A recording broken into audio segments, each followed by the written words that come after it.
something else, buddy.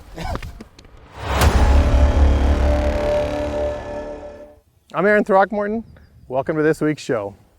With over 100,000 black bears in the province of Saskatchewan, it's one of the top destinations for hunters to go to hunt black bear. In this week's show, I get to travel there with my good friend Dave Poe as we go on a spring black bear hunt. What to expect in a typical day. We're going to get up. Now typically we have bear movement from like 1 o'clock, but we normally don't go out until 2 o'clock, 2:30, get you in the stand like 3:30 and sit till dark. We use the barrel as a judge, and it's a 45 gallon barrel.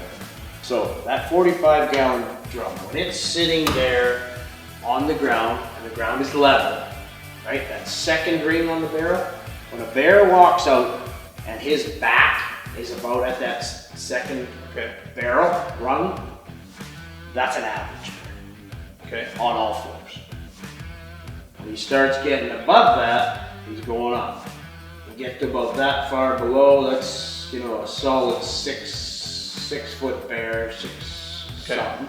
And we're talking, when I say 6, I'm talking tip of the nose to tip of the tail. If you could visualize putting your hand in between his ears, well, there's 8 inches.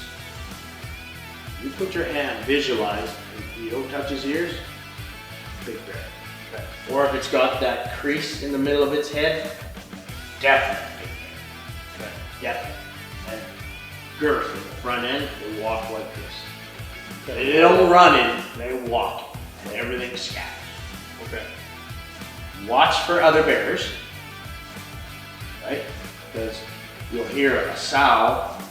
If she has, she'll probably come in first, make sure everything's okay, then you'll hear a clucking. She makes that sound. That's an all clear sound for the cubs to come in. Oh, that's interesting. Yeah.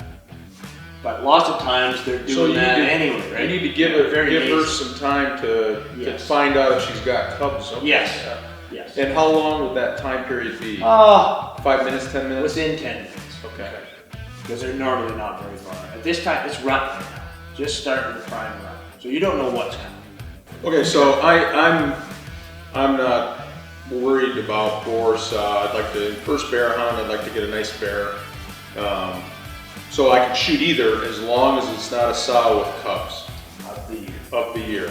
And to determine that, I need to at least wait a good 10 minutes and see if anything develops. Yeah. And watch the area. Watch around. Move real slow. And just watch and wait. Okay. Do you have any pictures you can show me so that we can but later look at what you mean by on a barrel, reaching up, where to place the shot? I got it right here. You see that dark spot there? Too high. Okay. Shoulder comes here. Ultimately, the perfect shot is I would have a stand over here and you drill them going in through here and out through that opposite shoulder. You could put it right through there or in there. That low, right? That low. The hairline's right here, so just above the hairline? Like right there. Okay. Perfect. Giving Back is brought to you by True Flight Adventures, your source for hunting and adventure travel all around the globe. Hammer Bullets, advanced technology, simply better. Safari Taxidermy, preserving the memory of your hunt for over 40 years. Kenetrek Boots, for the trail less traveled. Magnus Broadheads, superior quality and outstanding performance. Coppersmith Global Logistics, your import specialist for 25 years.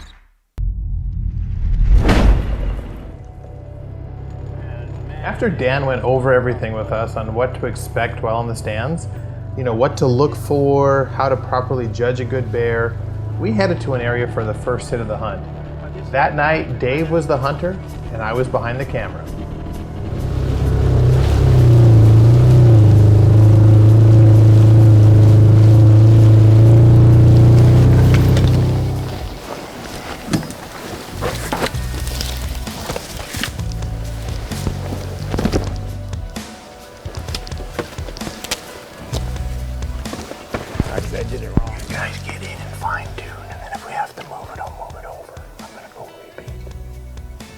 Just tell me where we want to do it. Just do it. Come on. Took me 4 days to get here. Met up with Erin. Ready to go bear hunting. Kill a big bear. Well, I guess kill a bear. Let's go. Dave and I were both really excited for that first sit that afternoon. You know, it's always exciting to hunt a new area and a new place that you haven't been before. We cranked up the thermocell to try and keep some of the mosquitoes away, settled in, and just started to scan the timber behind the bait site. After about an hour, we saw our first black bear working its way to the bait.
The second bear's face is a lot narrower.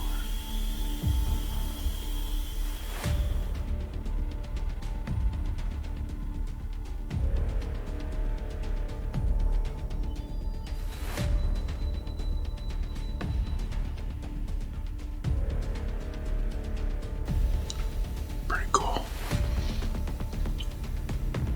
You know, we had a lot of action that night. Just didn't see anything quite big enough to take. But it's always entertaining watching these bears around the bait site.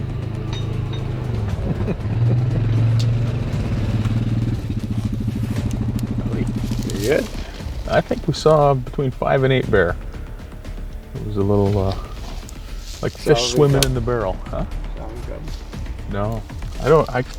Most of them were average size, I would say. Bear that we ran away is a small bear. Yeah. A couple that we kicked off.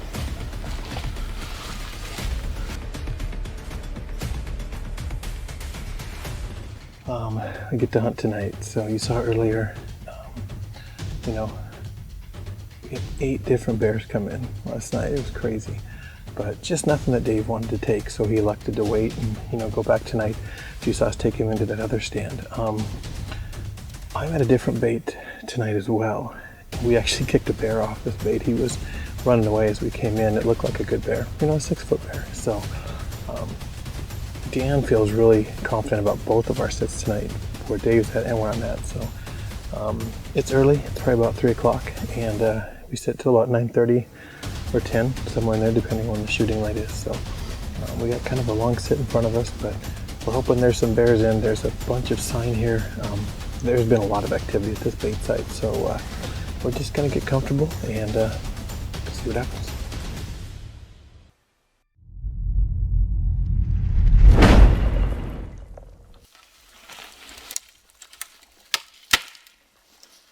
Always help the outfitter. You get bigger bears that way.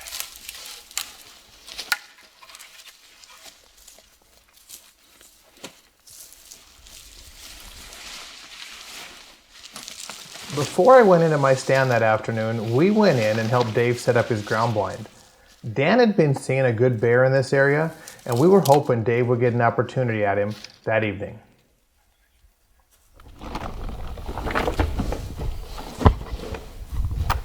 This is a little lip raised. It's even higher.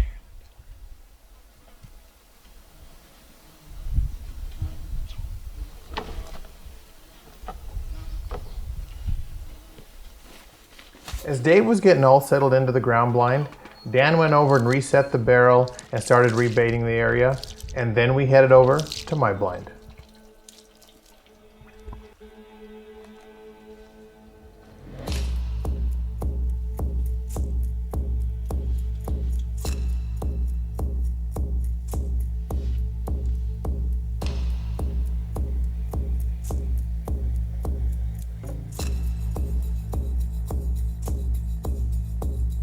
As I got settled into my blind, I just started to scan the aspen trees behind the barrel. And after about 30 minutes, I saw some movement. And I saw a black bear moving his way to the bait site. But as I was focused on that bear coming in, I saw movement to my right and a second black bear was coming in as well.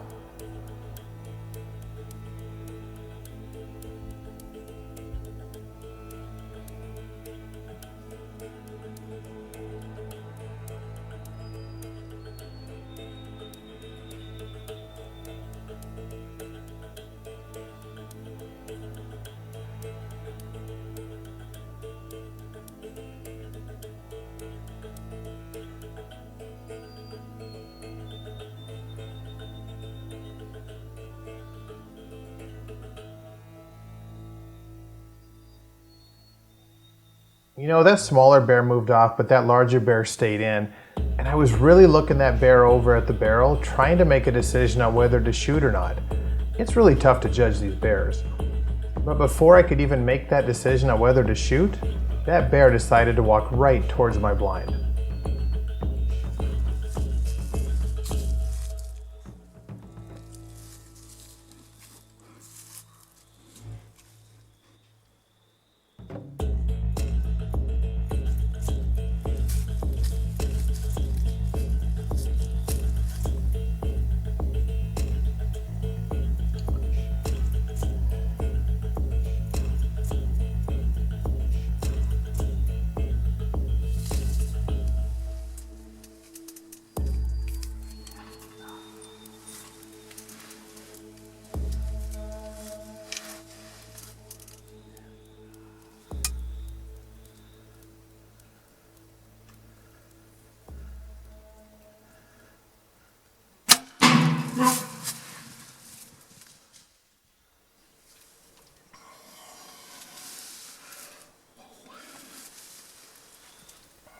Okay.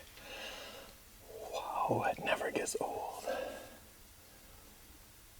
That bear came in and I sized it up and it was almost exact height as that barrel. A couple times I knew it was about a 6-foot bear. Wow, excuse my voice here. It fed around the bait pile, or around the barrel for a little bit, and it came down and actually stuck its head in the blind right there. That was pretty cool. So when I got back to the barrel, I decided to take the first shot when it presented its vitals, and the shot felt good. It was a pass-through. It stuck in the barrel. My arrow's in the barrel. I heard it crash off. I didn't hear a death moan or anything like that. So Dan should be in here in about an hour, and so we'll wait and go see if we can find the bear. Let's hope. I didn't see once it got past here. I couldn't see. It was just cruising, I know that.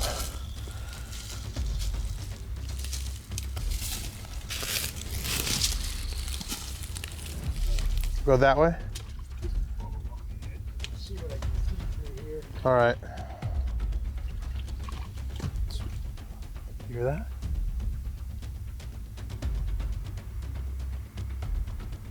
Something moved up there. Dan. Right here.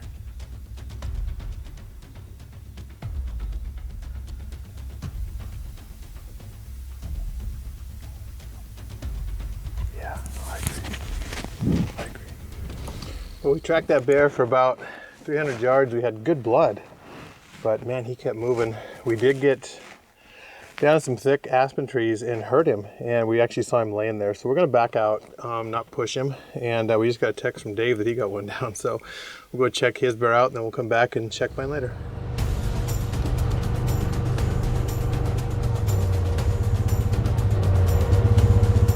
Hello, gentlemen. Hello, sir. Where is he? Over there. Tried to get him to drop on the road, but the shot wasn't good enough.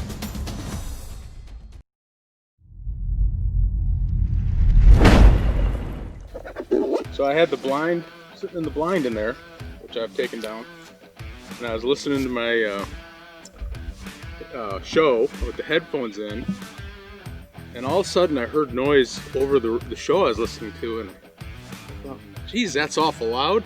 So I stopped the show, and I could hear something walking around right outside the tent. So I took my phone and I put it on camera, video, and I was trying to like shine it around the corner, and I couldn't find him. Then eventually walked over around the scrub brush and over to the bait barrel, and goodbye. My first bear, shot it with a rifle. She was about 50 yards away, and put it right on the shoulder, and she ran maybe 40 yards before she piled up here. Pretty interesting. She was circling around the back of my tent, so close that I could hear her like feet away, and then she came out over to the bait barrel, and the rest is history. So now we get to do a little cleaning, a little meat processing and hide preparation, and drive home. So after we got Dave's barrel taken care of, we went back to recover mine. Okay. Yeah, exactly.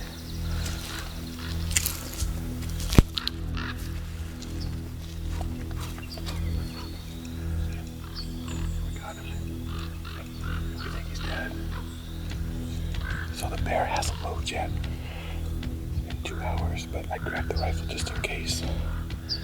We don't want anybody getting hurt, so we're gonna go with this and just make sure it's dead.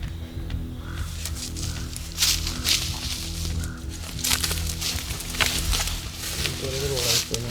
Is he? Put that in.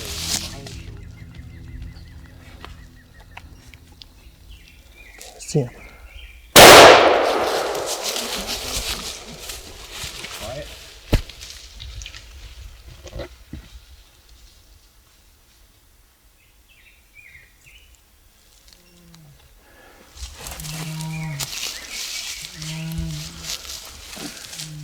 Good call on the rifle. Seriously, good call. Oh, wow. Congratulations, Erin. You need to respect these things. So we thought the bear was dead, and we said we're going to bring the rifle just to be safe. We needed the rifle. When we got up here, he moved. 5 yards. We were 5 yards from this bear. I tell you what, man, every hunt is so unique, and you never know what's going to happen. When Dan and I came in earlier, like we said, we saw this bear right here, and he was still alive, but it was so thick that he had his shotgun with him for recovering. I had my bow, and neither one was going to do the trick, so we backed out, and then you saw us recover Dave's. On the way back in, we kind of all figured that that bear was dead, but we did bring Dave's rifle just in case, and we saw him laying here, and I don't think any of us thought we were going to need the rifle. That happened so fast. It was unbelievable. If it would have turned on us, there's absolutely no way I could have got a second shot. It is so thick in here, but you know what? We heard the death moan. The bear's done. So we got 2 beautiful bears tonight up here in Saskatchewan. It's been an unbelievable trip so far. I can't even tell you how amazing this place is. So Dan went to get the UTV, and we're going to recover this bear and get out of here. So pretty awesome day. Beautiful bear, beautiful hide. There's no rub marks on this bear at all. No, I don't know. Any bear's a good bear in my book, especially one that we found. So I'm beyond thrilled to be up here in Saskatchewan.